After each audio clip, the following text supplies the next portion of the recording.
Police अपनी duty नहीं कर रही बल्कि भारतीय जनता पार्टी की दलाली कर रही है। तो याद रखो, ये गुलबर्गा जगत सर्कल की एक झांकी है, इसके बाद एनआरसी के जैसी रैली बाकी है। वो हेट मॉन्जर सिद्धलिंगा स्वामी की बात सुनता है, जिसने तुम्हारे आईसीपी को हरामखोर कहा, उसको तुम अगर कुर्सी देकर के बिठाते हो तो शर्म आनी चाहिए। तुम्हारे आला अफसरों के सामने लाठी चलाने की बात करता है, तुम में क्या मर्दानगी नहीं है? उसको जेल में डालो। क्या तुम्हारे घर का दामाद है? घरों में घुसती है तो यह साफ जाहिर करता है कि पुलिस अपनी ड्यूटी नहीं कर रही बल्कि भारतीय जनता पार्टी की दलाली कर रही है। ये भारतीय जनता पार्टी की दलाली करने वाले पुलिस को मैं कहना चाहता हूं, 2023 दूर नहीं है, 2023 में पैसा पलटेगा। हमारी हुकूमत जब बनेगी तो हमारी गुलामी करना पड़ेगा। हम बाबा साहब भीमराव अम्बेडकर संविधान पे मुकम्मल तयकीन करते हैं, यकीन रखते हैं और संविधान के दायरे में रहकर प्रोटेस्ट कर रहे हैं। चाहते तो हमारे हाथ में लाठी और तलवारें होती जो कि हमारी तारीफ है, लेकिन हमने इसका सहारा नहीं लिया। हमने हाथों में चूड़ियां नहीं पहनी, लेकिन हमने अपने हाथों में संविधान को पकड़ा है। ये संविधान की लड़ाई लड़ने के लिए आए हैं। अगर चाहते तो नामर्दों को 400 नामर्दों को हमारे 10 भाई मार देते, लेकिन हमने कानून का सहारा लिया, हमने कॉन्स्टिट्यूशन के दायरे में रहकर लड़ाई लड़ने का फैसला लिया।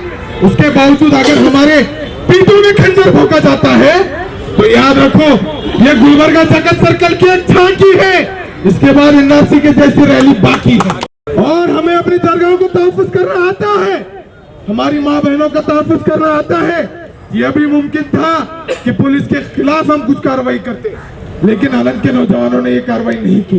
सलाम करता हूं उनके सब्र को, लेकिन उस सब्र के खिलाफ अगर पुलिस ऐसे काम करेगी तो याद रखो, इससे बड़ा एहतजाज गुलबर्गा में होगा, इससे बड़ा एहतजाज कर्नाटक में होगा।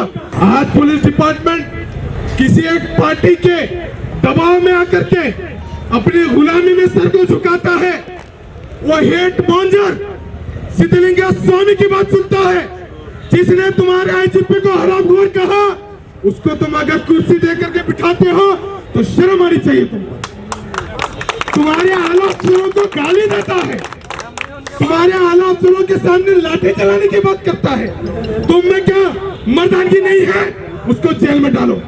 अगर इस देश की हिंदू मुस्लिम एकता को खराब करने की कोशिश कर रहा है, अगर ऐसा चलता रहा, सिद्धलिंगा स्वामी को दामाद बना रखोगे, ऐसे 1000 दरिंदर निकलेंगे और माहौल खराब करने की कोशिश करेंगे।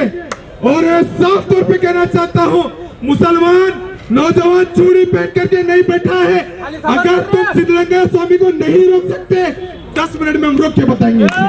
इस दौरान बॉर्डर पे इस देश की हिफाजत करते करते शहीद अल्ताफ साहब शहीद हो गए, एक जवान शहीद हो गया। ऐसे कई नौजवान हैं, जाकर के इंडिया गेट पे देखो, हमारी तारीख नजर आएगी। और आज भी दूसरा इंडिया गेट बनाने को तैयार है, दूसरे इंडिया गेट पे भी हमारा नाम लिखने को तैयार है।